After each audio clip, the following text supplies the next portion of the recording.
Hi, I'm Summer. I work with Greenbuilt Alliance on the Blue Horizons project. This is Callie. We might have been playing around with our infrared camera. Is it magic or is it science? Science is magic. Whoa! It's very ghostly. Maybe. In my last video, I showed you energy saving tips for renters, but I bought a house and it needs an energy inspection. Enter Kelvin and Jamie. They have tons of experience and BPI certifications to get the job done. I got a normal home inspection, but it doesn't really talk about energy efficiency. Some tips are going to be the same between renter and homeowner. Wash your clothes in cold water. Don't use the heated dry function on your dishwasher. And adjust your thermostat accordingly. But now that you own a house, you have a little bit more control over what you can do. So, without further ado, my energy audit.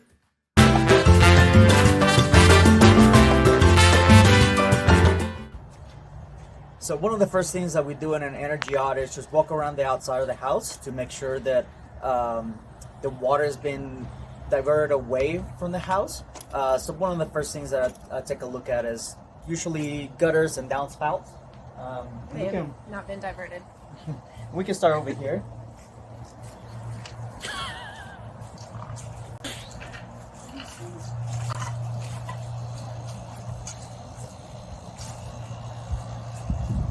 So this right here is an area where the gutter brings the water down and it sits over here, which means that there's water that's going to come down here, and perhaps most of it will be diverted away from the house, but there's a chance that some of this water might get into the basement area. So one thing that I will recommend here is just to get a downspout that just runs a little bit further away from the house to make sure that there's no water going into the basement.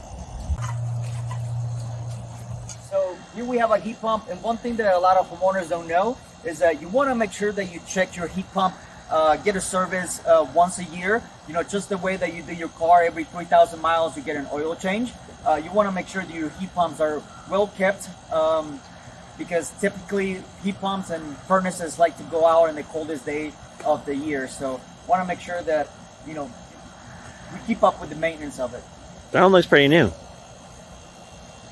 think it's 2020. Now this right here are foundation vents.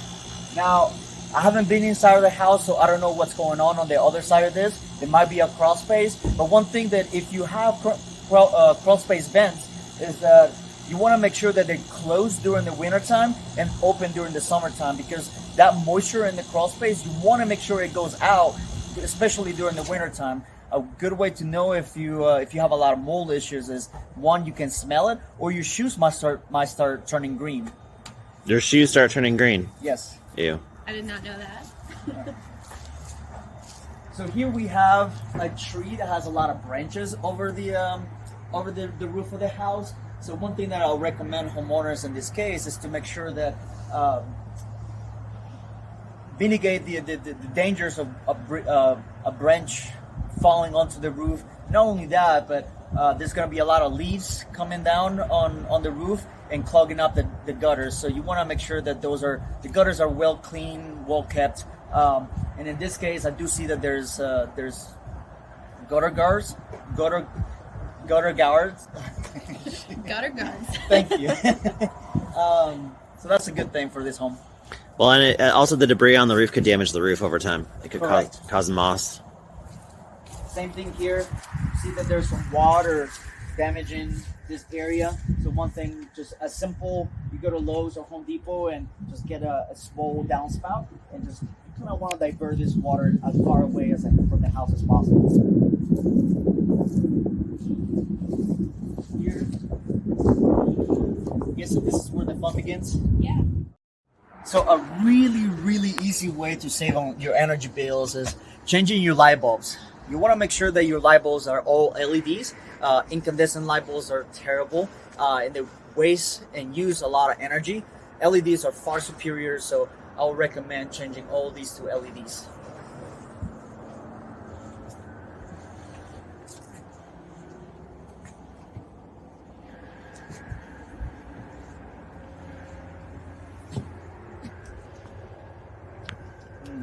What about that little house over there? A little shed. Are we What about it? gonna weatherize that? I mean, if they're using and condition in the area, then absolutely. But We're not. yeah, they're not. It's There so are lights out there, so they should be changed to LEDs. Correct. well. It's so cute. I'd live there. That's all I'm saying. You can move in if you want. Another thing you want to pay attention to is your dryer vent from outside, because a lot of times people don't think they think about cleaning the lint on the actual dryer vent, but a lot of people don't think about cleaning the dryer vent from outside. What can happen is a lot of that lint can start getting clogged up, especially if the duct has a lot of turns and curls and it's too long.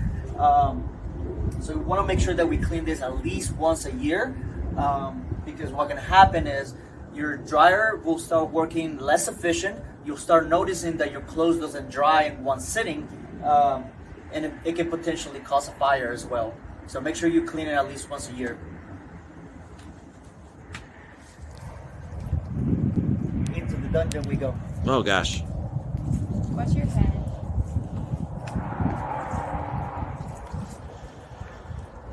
Is there even a light in there? Yeah. Oh, that's not that bad. Right? Man. So just to give a layout for the viewers, Yes. I need to clean it up. Crawl space over here, basement here, tiny crawl space over there in the corner. Cool. Kind of weird, but I'm glad you have all this foam. It's stinky down here. Yeah. So as we walk in here, I definitely smell there's a little bit of moisture going on in here. So one thing that you want to do in your house is if you have an unfinished basement or a crawl space, one thing that you can do is get a dehumidifier to make sure that you get all that moisture out. Now, another thing that we look at here is that we have insulation on the floor, which is great. A lot of times homes, especially older homes, don't have insulation on the floor. So that's a good way for you to save on some energy to make sure that your floors are well insulated. Spray foam city. that's what I've been calling it. It looks good. Now, since this basement is not conditioned, one thing that I'll recommend the homeowner to do here would be to put a insulation blanket on the water heater to help the water heater keep the water as warm as possible. Same thing for the pipes. You wanna insulate at least the first 5 feet of your hot and cold water lines here. Why do you want to insulate the cold one?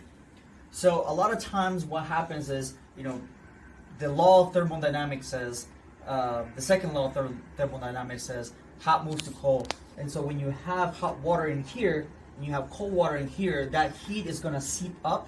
And so you want to make sure that you're not losing all that heat from the cold water pulling into that heat.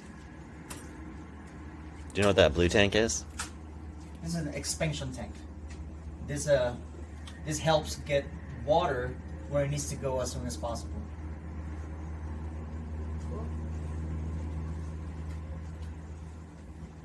You want to see why I really call it spray foam city? Yes. You'll have to see back in the corners. Whoa. Yeah. That one back there is worse. They could not get the moisture barrier back there. Mm-hmm. So in this case, we do have dirt underneath this plastic. A lot of times, if you don't have a moisture barrier, then you want to make sure that that's on the ground, because what happens is all that moisture from the ground will seep up and get into the house. So it's great that we see here that there's at least a vapor barrier on this part of the crawl space. See that vent right there? That is connected to upstairs. Now, there might be flooring above it, but at the moment, that is just essentially a pathway for cold air to get into your house. What? Oh. And so That's not sealed off somewhere? it's probably not sealed off. My best guess is that they just put flooring above the floor. So something I would do will definitely get something like a piece of foam board and then spray foam that inside of that duct right there to ensure that there's no cold air going into the house or under the floor. What about the one next to you too? This guy? Yeah. Same thing. Now, chimneys are typically just essentially a hole in the center of your home. So I will be doing the same thing here, cutting a piece of foam board and sealing that up. Stay tuned for part 2 when we go inside the house.